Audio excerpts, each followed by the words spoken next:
Buenos días. Dios me los bendiga. Esa canción me hizo llorar. Feliz día a los padres también de mi parte.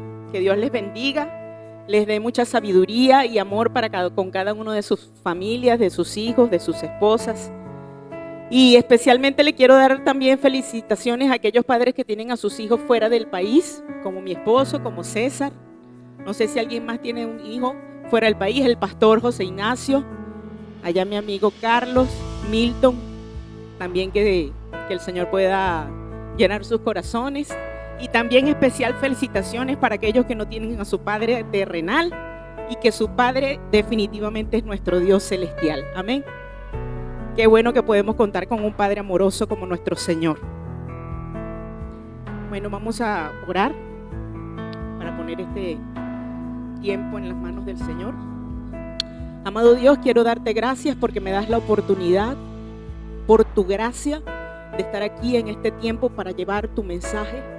Permite que yo sea un instrumento, Señor, tuyo, que tú hagas tu voluntad, que tú digas a través de mí lo que tú tienes destinado a decir en el mensaje de hoy a nuestros hermanos en esta mañana, Señor. Te alabo y te glorifico y te doy las gracias por tu presencia en nuestras vidas. Amén.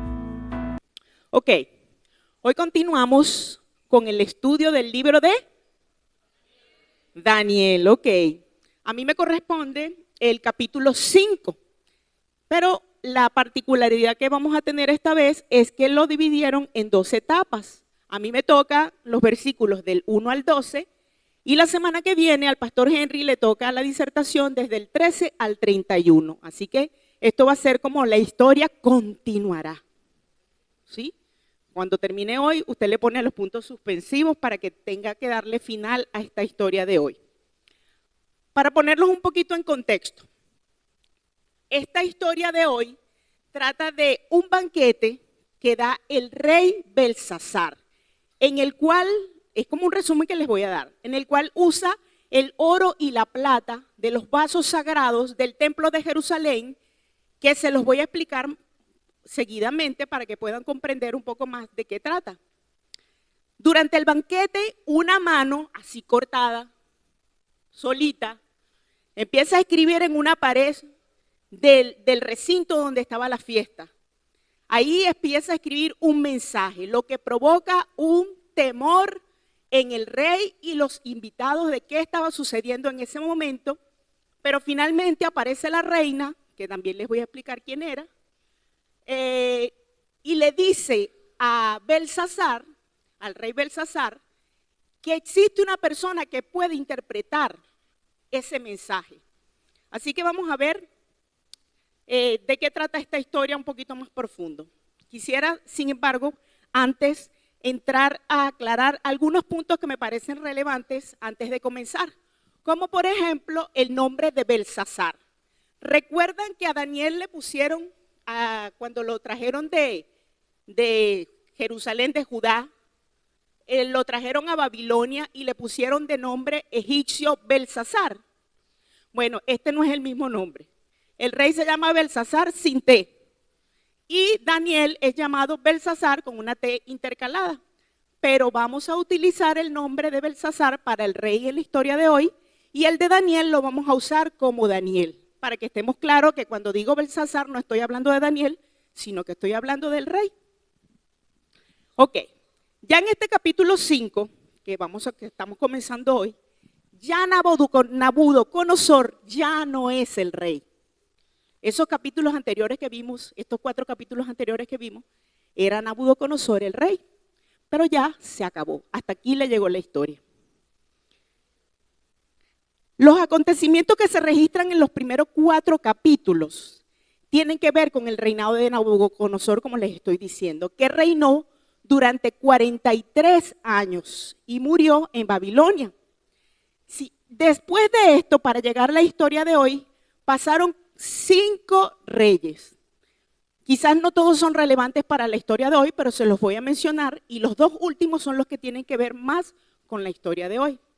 El primer rey que pasó después de Nabucodonosor es Amel-Marduk, el segundo Neriglissar, el tercero Labachid-Marduk, El cuarto, que tiene que ver más con la historia de nosotros, de que vamos a estudiar hoy, es Nabonido, el último rey del imperio babilónico, que es el que vamos a estudiar hoy.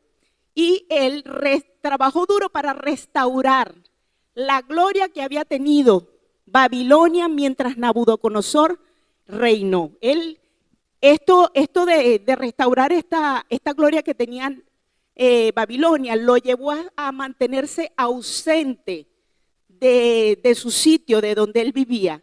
Entonces entró en protagonismo Belsasar.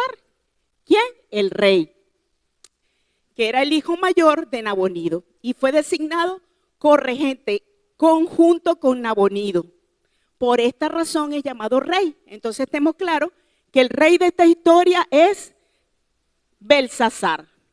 Pero Belsasar no es el rey principal, sino Nabonido. Ustedes lo van a ir entendiendo en el camino. Por eso es que Belsasar ejerce la autoridad real. A pesar de que Nabonido tenía el trono, él había sido designado el corregente junto con su padre. Otro punto relevante, antes de entrar más en materia, está en el versículo 5.2, que lo vamos a ver también ahorita, lo voy a leer, en donde se menciona que Belsasar era el hijo de Nabucodonosor. Ahí se dice que era su padre. Ahorita lo vamos a leer. Pero lo que quiere decir la palabra en ese momento, que en algunas versiones tiene un asterisco al lado de la palabra padre, es que era un predecesor ilustre para Belsasar. Es decir, recordemos que en el lenguaje semítico, lo que se han metido un poquito más en profundidad de esto, el término hijo o padre no siempre significa hijo o padre literalmente. En este caso, cuando están hablando de que Nabucodonosor era el padre de Belsasar, se está refiriendo a que era un antecesor, un ancestro ilustre.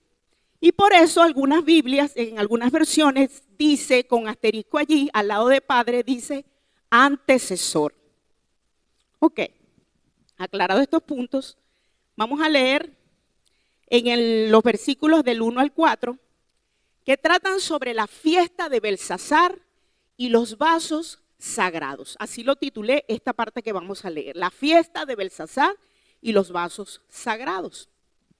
Dice el versículo 1, el rey Belsasar hizo un gran banquete a 1000 de sus príncipes y en presencia de los 1000 bebía vino.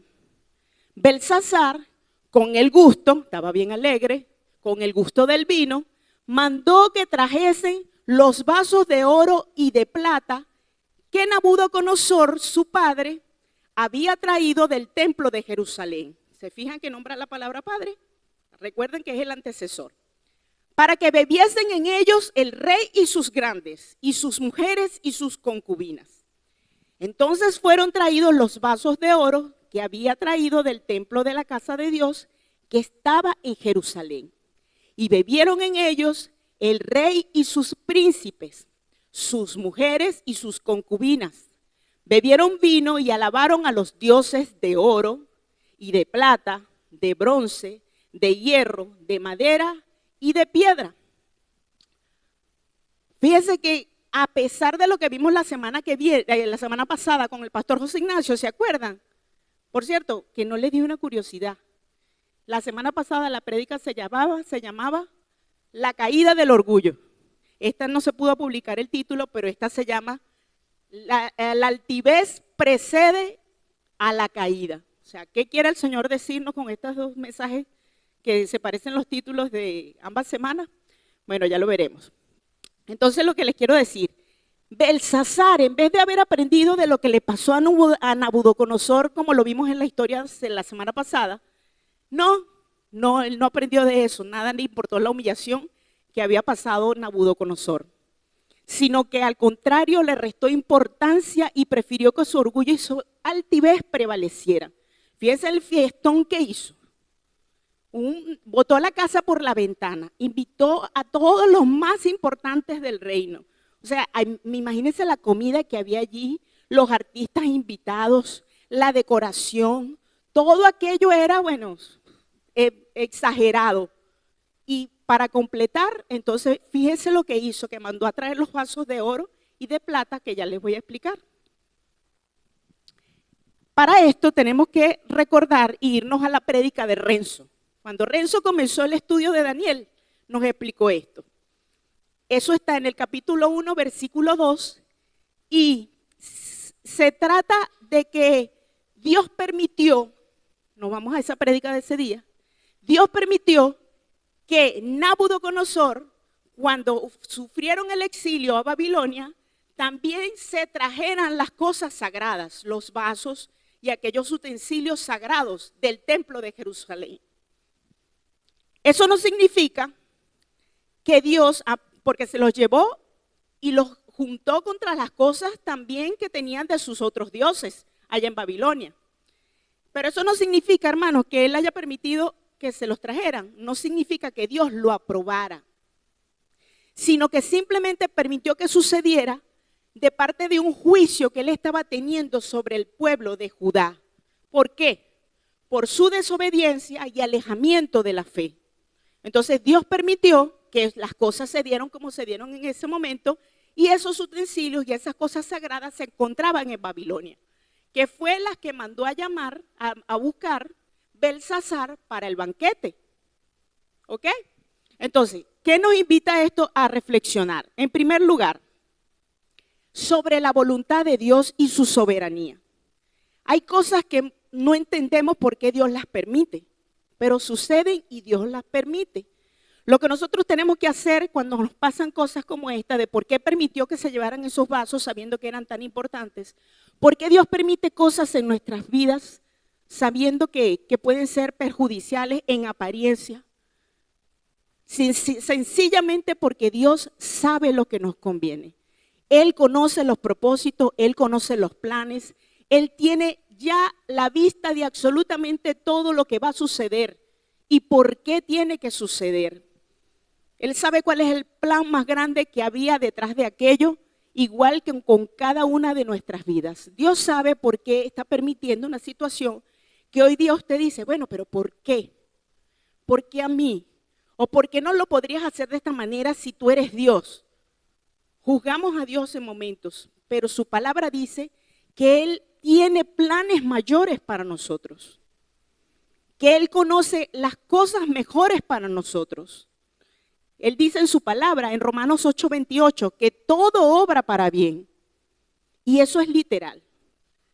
Todo obra para bien. En el momento no lo vemos, pero a futuro entendemos por qué Dios nos permitió pasar por alguna circunstancia, incluso irreversible.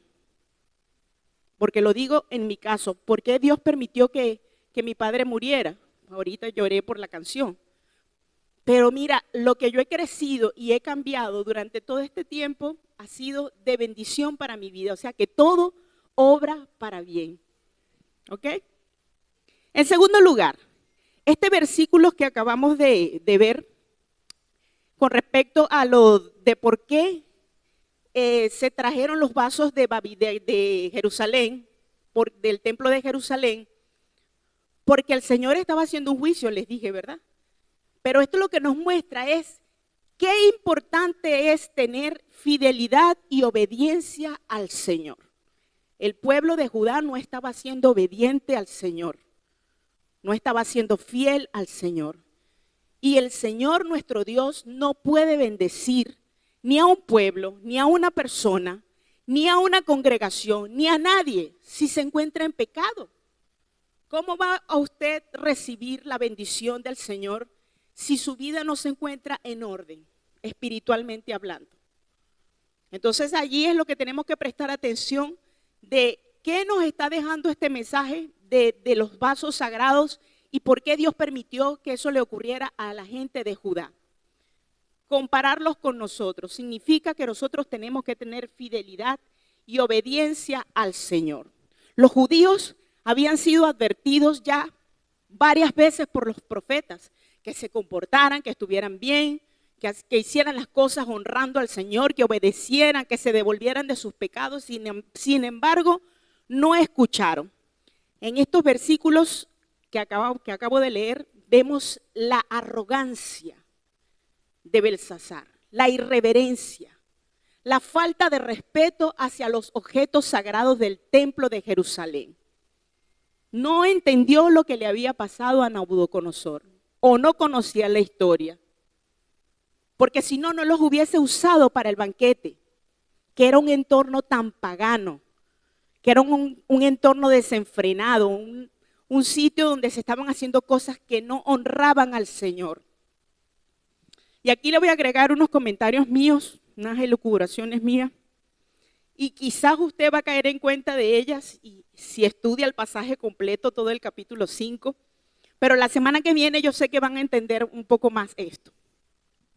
A mí me llama la atención que Belsasar llevara a cabo este banquete tan ostentoso, tan opulento, tan lleno de tanto derroche, con sus nobles y sus mujeres, sabiendo que posiblemente tenía al imperio medo-persa aquí montado en la nuca.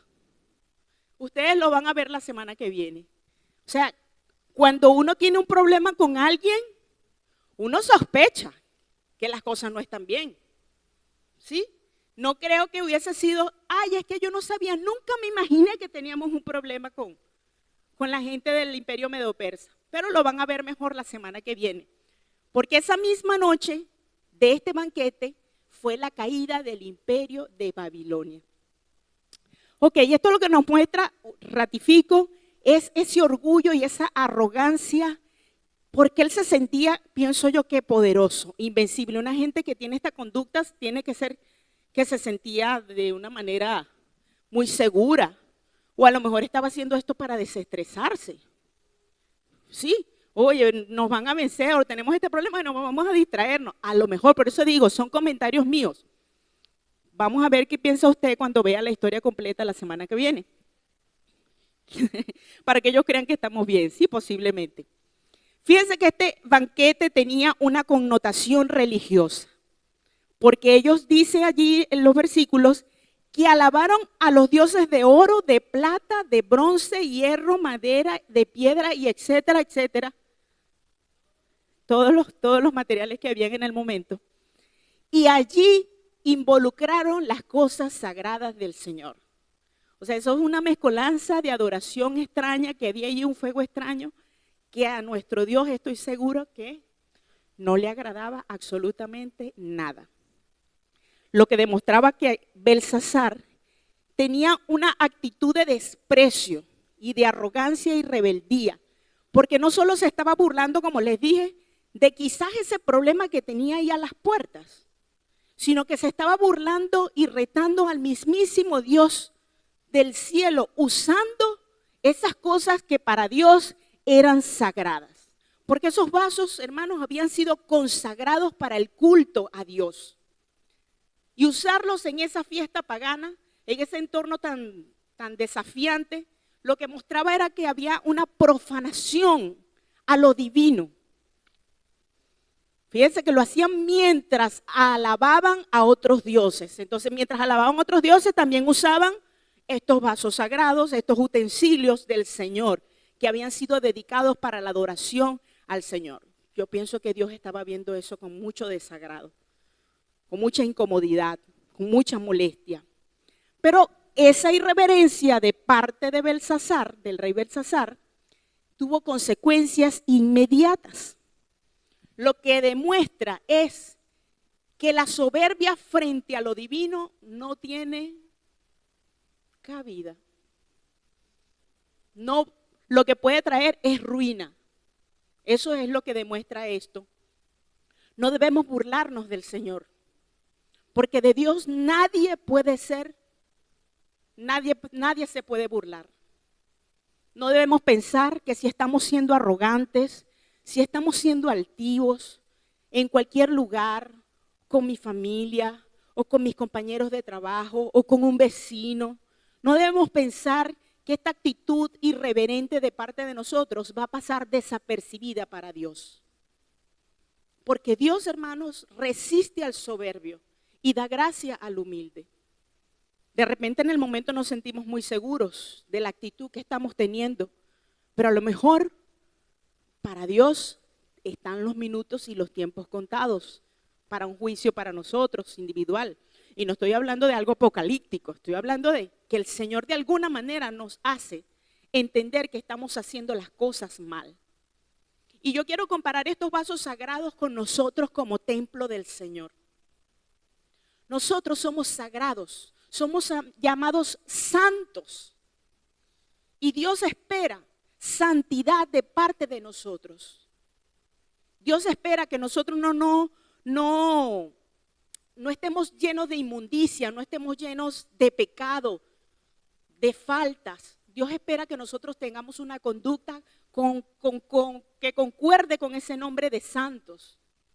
Eso es lo que Él espera, que nosotros tengamos una actitud de humildad y de adoración. ¿Por qué? Porque nosotros somos morada del Espíritu Santo. Y como morada del Espíritu Santo, nosotros deberíamos tener este templo entregado en honra al Señor. Nosotros somos sagrados, tenemos que ver qué estamos haciendo.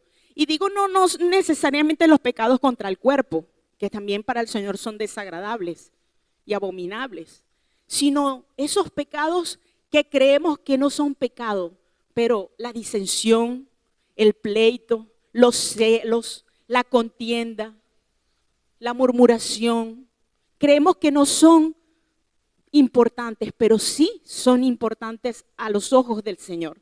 Dios no desea que su templo sea profanado, así como no deseaba que esos vasos fueran profanados. Él no desea que nosotros profanemos este templo que Él nos ha dado. Debemos cuidar nuestro comportamiento cristiano a los ojos de los demás, pero primeramente a los ojos ¿de quién? Del Señor. ¿Por qué? Porque de Él no podemos escondernos. De Él no podemos tapar lo que hacemos. Entonces tenemos que honrar al Señor en todo tiempo. En los versículos del 5 al 9 lo titulé La Escritura en la pared, porque allí aparece lo que es la Escritura en la pared. Dice así: en aquella misma hora aparecieron los dedos de una mano de hombre que escribía delante del candelero, sobre lo encalado de la pared del palacio real. Y el rey veía la mano que escribía. Y entonces el rey palideció y sus pensamientos lo turbaron. Y se debilitaron sus lomos y sus rodillas daban una con la otra. El rey gritó en alta voz que hicieran venir magos, caldeos, adivinos, y dijo el rey a los sabios de Babilonia: cualquiera que lea esta escritura y me muestre su interpretación, será vestido de púrpura y un collar de oro llevará en su cuello, y será el tercer señor en el reino. Entonces fueron introducidos todos los sabios del rey, pero no pudieron leer la escritura ni mostrar al rey su interpretación. Entonces el rey Belsasar se turbó sobremanera y palideció, y sus príncipes estaban perplejos. Recuerdan que al principio les estaba hablando de que estaba el rey Nabonido y que era el que regía en ese momento para lo que ocurrió esa noche. El rey que regía era Nabonido. Por eso en el versículo 7, si se fijan ahí debe estar, ok, ahí dice que lo confirma. ¿Por qué? Porque le está ofreciendo el tercer puesto del reino. ¿Por qué? Porque el primero era de Nabonido, el segundo era del rey Belsasar, y el tercer puesto disponible era ese que estaban ofreciendo como recompensa. Ok, según esto que acabo de leer, al rey le dio un ataque de pánico. Eso está de moda. Un ataque de pánico total. Tanto así que el color de su rostro cambió. Sus pensamientos se confundieron, estaba todo descontrolado y literal sus rodillas comenzaron a temblar. Y me acordé de William en esta lectura, porque ahí hablaba de que sus lomos, ¿cómo decía aquí? Dice que sus lomos se debilitaron. Y me acordé que William había explicado eso, que tiene que ver con las partes reproductivas. Hasta eso se le debilitó. Era tal el pánico que este hombre estaba descontrolado corporal y mentalmente. El susto que tenía era incomparable. Pero les cuento algo. Yo analizo esto y digo que el miedo de Belsasar no fue solamente porque vio una mano escribiendo en la pared, sino que él intuía que algo malo estaba por venir. Él intuía que allí estaba escribiéndose algo que podía ser peligroso para él. Porque uno sabe cuando está haciendo algo malo. ¿O no? Uno sabe. Con todo y que lo estás haciendo con la intención y sigues adelante con lo que estás haciendo mal. Pero tú sabes que estás haciendo mal. Aunque no lo quieras aceptar delante de la persona que está haciendo el mal, aunque no lo quieras aceptar para ti mismo, pero cuando te enfrentas a la presencia del Señor, te acuerdas y sabes que hiciste mal. Sabes que hiciste mal. Entonces por eso yo digo que él intuía que si eso estaba ocurriendo en plena fiesta, de esa manera, es porque a lo mejor algo malo venía. Su reacción definitivamente mostraba que la arrogancia y la seguridad pueden ser efímeras. Todo lo que tenemos en este momento, en este instante, puede ser efímero. De repente lo tenemos y al otro instante no lo tenemos. Porque la altivez, el orgullo, la soberbia, como hablábamos también la semana pasada, puede cobrar bien caro. A lo mejor nos sentimos invencibles porque no nos pasa ningún problema. O porque todo va bien, o ganó bien, y no tengo ningún tipo de problemas ni cargas. A lo mejor tengo un estatus que me permite estar bien. Pero ¿sabe algo? Si nosotros estamos siendo orgullosos, si estamos deshonrando al Señor, a lo mejor eso puede llegar el momento que el Señor nos pida cuentas, que nos pida cuentas de esa altivez, de ese orgullo, de esa soberbia, como se los mencioné ahorita. Que Dios resiste al soberbio y da gracia al humilde. A Dios no le gusta la gente soberbia, la gente que no reconoce, la gente que no entiende que está haciendo un daño. Oye, me equivoqué, no debía haberlo hecho de esta manera. Pero a veces cuesta reconocer ese pecado. En su desesperación el rey gritó para que trajeran a los magos, para que trajeran a todo aquel que pudiera descifrar qué estaba ocurriendo en esa pared, qué mensaje estaba diciéndose allí. Pero como ocurrió en cada uno de los capítulos anteriores que hemos visto de este libro, tampoco esta vez los sabios pudieron interpretar el sueño. Nada nuevo, nada nuevo.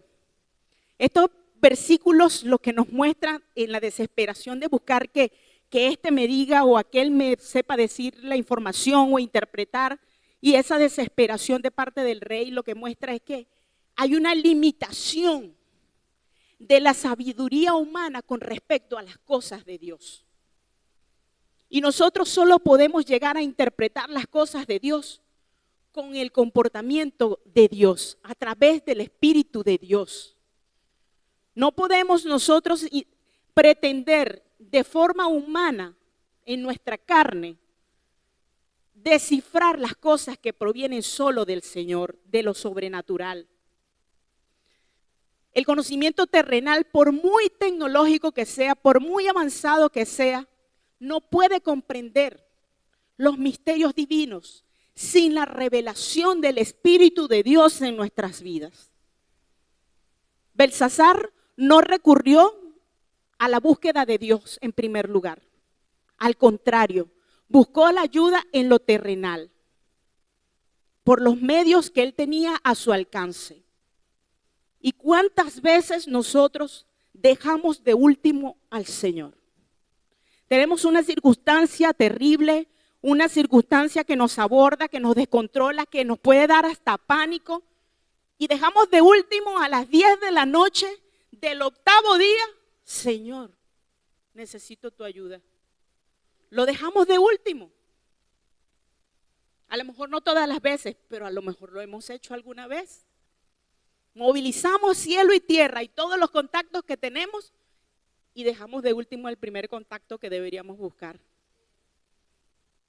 Dios debería ser nuestra primera opción en la búsqueda de soluciones imposibles, porque Él es el dueño de absolutamente todo y Él nos ha dejado la guía de su Espíritu Santo para revelarnos y para mostrarnos y para consolarnos y para ayudarnos en todo tiempo.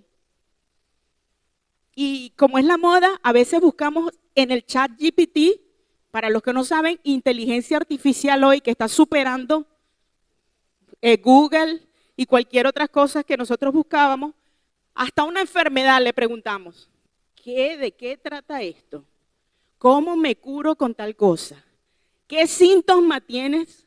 Buscamos la ayuda en el ChatGPT o en Google y dejamos de último al Señor.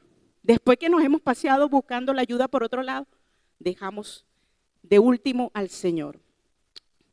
Él es el único que nos puede revelar de forma fiable cuál es la solución a nuestros problemas. No es que no podamos buscar ayuda en los demás, pero dejar a Dios de último en la solución del problema es lo malo. En los versículos 10 al 12 dice, lo titulé, la intervención de la reina y de Daniel. Dice así, la reina por las palabras del rey y de sus príncipes entró a la sala del banquete y dijo, Rey, vive para siempre, no te turben tus pensamientos ni palidezca tu rostro. En tu reino hay un hombre en el cual mora el espíritu de los dioses santos. Y en los días de tu padre se halló en él luz e inteligencia y sabiduría, como sabiduría de los dioses, al que el rey Nabucodonosor, tu padre, oh rey, constituyó jefe sobre todos los magos, astrólogos, caldeos y adivinos. Por cuanto fue hallado en él mayor espíritu y ciencia y entendimiento para interpretar sueños y descifrar enigmas y resolver dudas. Esto es en Daniel, al cual el rey puso por nombre Belsasar. Ahí estamos hablando de Daniel. Llámese pues ahora a Daniel y él te dará la interpretación. Aquí entra en protagonismo la reina. ¿Quién era la reina? ¿Era la esposa de Belsasar? ¿Era la esposa de Nabonido? No sabemos, porque no sale información en la Biblia sobre quién era esa reina. Lo importante del asunto con respecto de esta reina es que ella es la que tenía el contacto. Ella era la que sabía que el asunto podía ser resuelto por Daniel y lo recordaba bien de cuáles habían sido sus cualidades. Así que esta intervención de esta reina fue importante para aclarar y para descifrar qué era lo que estaba pasando con esa escritura en la pared, porque los sabios no pudieron con eso. En ese momento habían pasado, sacando algunas cuentas, 70 años aproximadamente de que Daniel y sus compañeros y toda la gente que salió de Judá habían sido llevados cautivos a Babilonia. Por lo que más o menos, posiblemente, Daniel era un anciano de entre 80 y 85 años, según más o menos las cuentas que se pueden sacar. Así que para ese momento, posiblemente, a lo mejor no lo conocían. Y por eso la reina tuvo que decir, miren, yo conozco a alguien que en tal momento hizo esto, vamos a llamarlo. A mí me gustaría hablar un poco de Daniel como hombre, porque fíjense cómo en estos versículos se describe a Daniel con unas cualidades tan resaltantes. Hablar de un hombre de esa manera es como hablar de un superhombre, como de un super ser humano, con unas cualidades súper grandes. Daniel definitivamente para nosotros, hasta ahora como lo que hemos estudiado, es un gran ejemplo de fe, de integridad, de valentía. Según lo que hemos estudiado hasta el día de hoy con respecto de Daniel, nunca comprometió su relación con Dios a pesar de que se manejó en un entorno pagano, en una cultura totalmente diferente a la suya, con dioses ajenos a él. Siempre se mantuvo fiel. Demostró que la verdadera sabiduría proviene de Dios. Nunca hizo creerle a la gente que era por sus medios, de que era porque él era el papá de los helados, no. Siempre reconoció que lo que él tenía provenía de Dios. Que solo Dios puede sostenernos en tiempos difíciles, en circunstancias a las que no les vemos salida. Solo Dios puede sostenernos, y eso nos lo mostró Daniel. Tenía una habilidad sobrenatural que lo distinguió tanto de los sabios, que ninguno de esos hombres pudo y tuvieron que mandar a llamarlo a él. Así que Daniel es un buen referente de testimonio y de obediencia. Y eso lo que quiere decir es que sí podemos honrar a Dios cualquiera sea la circunstancia. De que sí se puede. Porque Daniel no era un hombre de estar fuera de esta tierra, ni de hierro, ni computarizado. Era un hombre como cualquiera de nosotros, pero que había decidido honrar, obedecer y alabar a Dios cualquiera sea la circunstancia que le tocara vivir. No era como una película que algunos, no sé si de ustedes la han visto, que se llama Un cristiano a la secreta. De República Dominicana creo que es la película. Cómica. Este hombre agarraba y tenía la Biblia en una bolsa de panadería. Y cuando estaba en la iglesia sacaba la Biblia. Y pues alababa y todas las cosas, la hermanita y toda la broma. Pero cuando salía de la iglesia, la Biblia iba a la bolsa y él cargaba la Biblia aquí y andaba en sus desenfrenos.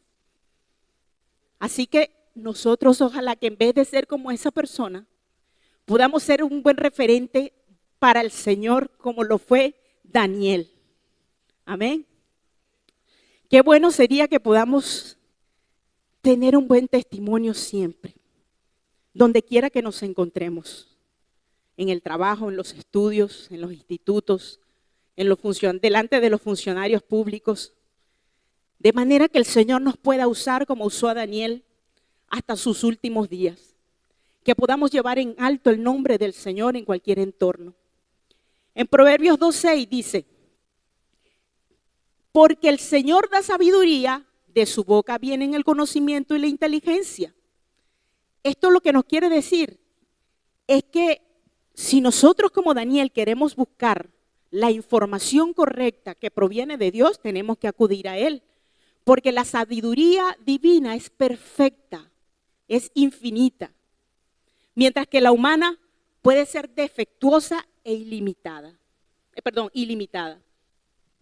Ya para concluir, hermanos, debemos saber que Dios puede juzgar y que juzgará en algún momento cuando venga el juicio final.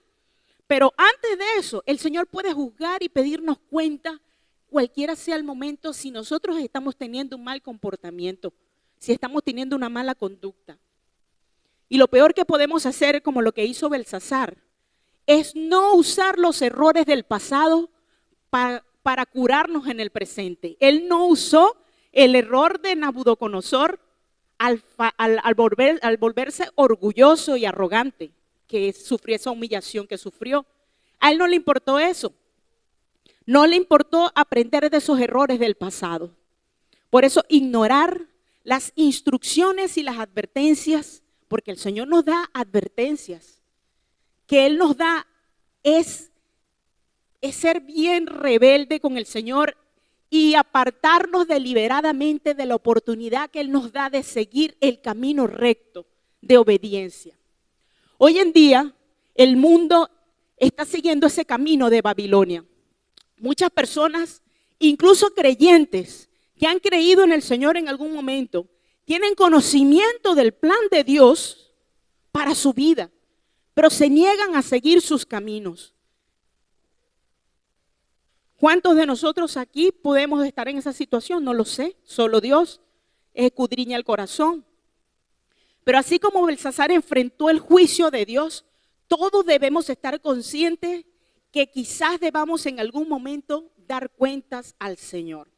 Así que hermanos, yo los invito a confiar en la soberanía de Dios, que es uno de los temas que hemos tocado hoy, que Dios tiene el control absolutamente de lo que permite en nuestras vidas, de recordar que necesitamos santidad en todo lo que hacemos, en la búsqueda de una guía y propósito a través del Espíritu de Dios en nuestras vidas, y buscar sabiduría de Dios y no la del hombre. Pero sabe, no está mal buscar el consejo, porque la palabra dice que buscar el consejo, en la multitud de consejos está la sabiduría, pero que esa no sea nuestra primera opción, que el Señor sea lo principal, nuestra guía, nuestro camino a seguir, nuestra ayuda, nuestro pronto auxilio en la tribulación, que Él sea esa persona a la que podemos ir confiadamente ante el trono de su gracia para el oportuno socorro. Y no que vayamos a donde el hermano o el amigo o la persona menos adecuada a buscar la solución antes de haber ido a buscar la solución a aquel que puede ayudarnos y levantarnos cualquiera sea la circunstancia. Amén. Amén. Señor, te doy gracias y te alabo y te glorifico por este tiempo que nos has dado, Señor. Que tu mensaje llegue al corazón de quienes tú has elegido para revelarte, Señor, y que, bueno, podamos confiar en que tú tienes el control de nuestras vidas y que podamos buscar primeramente tu rostro y tu sabiduría, Señor. En el nombre de Jesús, amén.